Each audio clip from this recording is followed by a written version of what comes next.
और इसी बीच बड़ी खबर, एल्विश यादव की जमानत पर आज सुनवाई होनी है। नोएडा पुलिस से एल्विश को मिलेगी राहत। एल्विश यादव को गुरुग्राम पुलिस हिरासत मिलेगी। एल्विश यादव जेल में मनाएंगे होली। होली की छुट्टी की वजह से कोर्ट होगा बंद। 6 दिन से नोएडा के लुक्सर जेल में बंद थे एल्विश यादव। वकीलों की हड़ताल की वजह से नहीं हो पाई थी सुनवाई। तो क्या एल्विश यादव की मुश्किलें बढ़ेंगी या फिर मुश्किलें कम होंगी, ये आने वाला वक्त बताएगा। अब आपको बता दें पेच कहां पर फंसा हुआ है। दरअसल गुरुग्राम पुलिस ने नोएडा की कोर्ट में एल्विश की प्रोडक्शन वारंट की अर्जी लगाई थी, जो कोर्ट ने मंजूर की थी। गुरुग्राम के सेक्टर 53 में एल्विश के खिलाफ मारपीट का मामला दर्ज है। नोएडा पुलिस ने जब एल्विश को गिरफ्तार किया था, उसके बाद गुरुग्राम पुलिस ने एल्विश से पूछताछ के लिए प्रोडक्शन वारंट लगाया था। कोर्ट ने गुरुग्राम पुलिस को प्रोडक्शन वारंट में पूछताछ की इजाजत दी थी। अब नोएडा जेल प्रशासन जो है वो एल्विश को आज की अगर हम बात करें तो गुरुग्राम की कोर्ट में पेश करेगी। गुरुग्राम की कोर्ट तय करेगी कि आगे जो है वो क्या करना है, एल्विश के मामले में क्या फैसला लेना है। तो आपको बता दें कि कल जमानत को लेकर एनडीपीएस की लोअर कोर्ट में सुनवाई हुई। कोर्ट से एल्विश को 50-50 हजार के बेल बॉन्ड पर जमानत मिली। 5 दिन लुक्सर जेल में काटने के बाद अब एल्विश घर लौटेंगे या फिर गुरुग्राम पुलिस उनकी मुश्किलें बढ़ाएगी, अब ये पुख्ता नहीं है। या फिर देखना ये होगा कि क्या फैसला जो है वो आज कोर्ट की तरफ से सुनाया जाता है। आपको बता दें कि एल्विश को कोबरा कांड केस में और इसके साथ ही जो स्नेक्स वेनम का जो मामला है, 17 मार्च को नोएडा पुलिस ने गिरफ्तार किया था। और इस मामले को लेकर यूट्यूबर पर पार्टियों में सांप और उनके जहर को सप्लाई करने का आरोप लगा था। मोहित हमारे साथ इस पर ज्यादा जानकारी के लिए गुरुग्राम से जुड़ गए हैं। मोहित, क्या जानकारी मिल रही है एल्विश यादव को लेकर, क्योंकि कल जो एनडीपीएस एक्ट को लेकर सुनवाई हुई जिसमें बेल मिल गई, लेकिन अब आज जो पेशी है वो गुरुग्राम पुलिस को की तरफ से कोर्ट में करनी है। क्या लग रहा है, क्या उम्मीदें हैं, क्या खबर सामने आ रही है?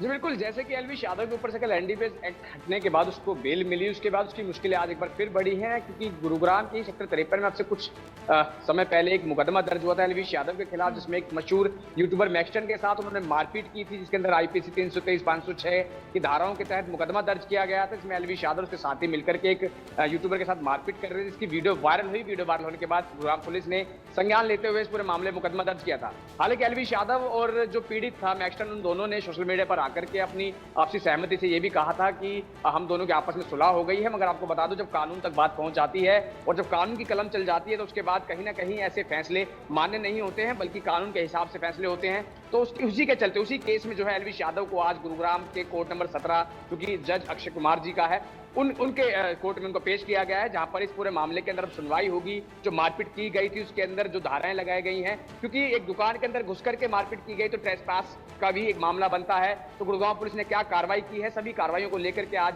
जो जज जो है वो अब दोनों ही पक्षों के वकीलों से बात करेगा। एल्विश यादव को लेकर के अहम फैसला आ जा सकता है, क्योंकि जो लड़ाई झगड़े का मामला है और ऐसे में एल्विश यादव को लेकर के कहीं ना कहीं पूरे देश के अंदर जिस तरीके की चर्चाएं चल रही हैं, बार बार उनके कोई ना कोई मामले सामने आ रहे हैं, तो चाहे वो नागरस कह सकते हैं या फिर कह सकते हैं कि सांपों के जहर का मामला हो। हालांकि उस मामले के अंदर उनको अब एनडीपीएस के तहत बेल जरूर मिल गई है, मगर अब गुड़गांव पुलिस ने जब उसको अभी प्रोडक्शन वारंट पे, क्योंकि यूपी पुलिस के 4 पुलिसकर्मी उनको लेकर के आए हैं और सीधा कोर्ट तक उनको लेकर गए हैं, और अब ऐसे में कोर्ट से गुड़गांव पुलिस उनको अब अपने प्रोडक्शन उस पर लेगी। और मोहित, कोर्ट में पेशी हो गई है गुरुग्राम में एल्विश यादव की?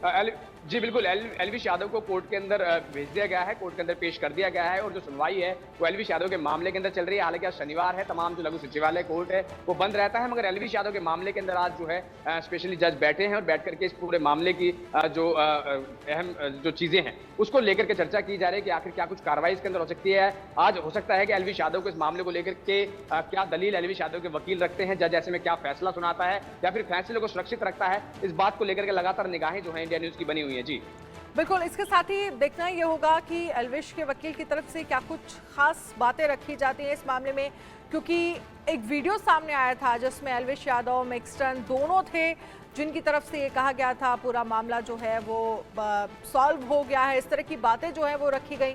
लेकिन एफआईआर जो है वो पहले ही मैक्सटन ने दर्ज करा दी थी, तो अब ये पेशी जो है वो हो रही है। क्या लग रहा है, क्या अहम चीज़ें जो है वो पुलिस क्या इस केस को अपनी तरफ से मजबूती के साथ रखेगी, क्योंकि जिस तरह से हमने सांपों वाले मामले में देखा नोएडा में, यहाँ पर क्या अलग होगा?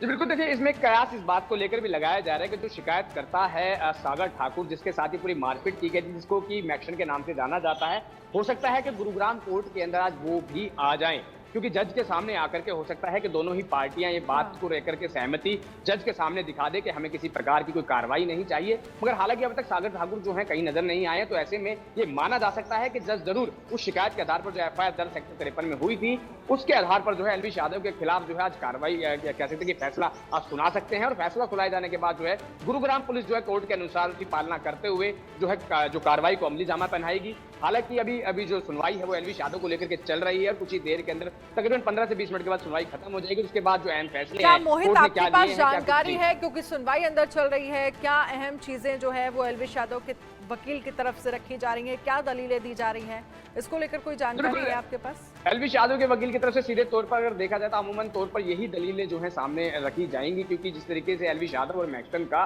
समझौता आपस में जो है कोर्ट के बाहर हो गया है, हालांकि उसकी जानकारी कोर्ट तक नहीं पहुंचाई गई है, तो ऐसे में दोनों ही पक्षों के जो वकील हैं हो सकता है कि इस चीज को लेकर के जज के सामने भी इस बात को रखें कि दोनों पार्टियां जो है सहमत हैं और दोनों पार्टियां आगे कोई कार्रवाई नहीं चाहती हैं। तो ऐसे में कोर्ट भी, क्योंकि देश के अंदर न जाने कितने ऐसे मामले हैं जो पेंडिंग पड़े हैं, और ऐसे में जब दोनों ही पार्टियां सहमति दिखा देती है और अपना एफिडेविट बना करके कोर्ट में सबमिट करा देती है, तो उसके बाद कोर्ट भी उस पूरे मामले के अंदर जो है कहीं ना कहीं जो है फैसला दोनों ही पार्टी के पक्ष में देता है।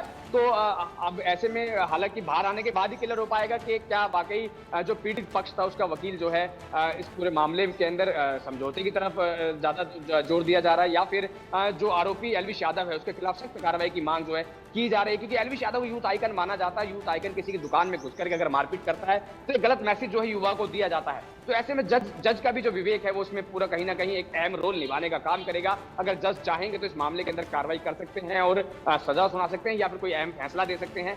ऐसे में अब देखना होगा, सारी जो निगाहें हैं कहीं ना कहीं जज के विवेक के ऊपर टिकी हुई है। जी।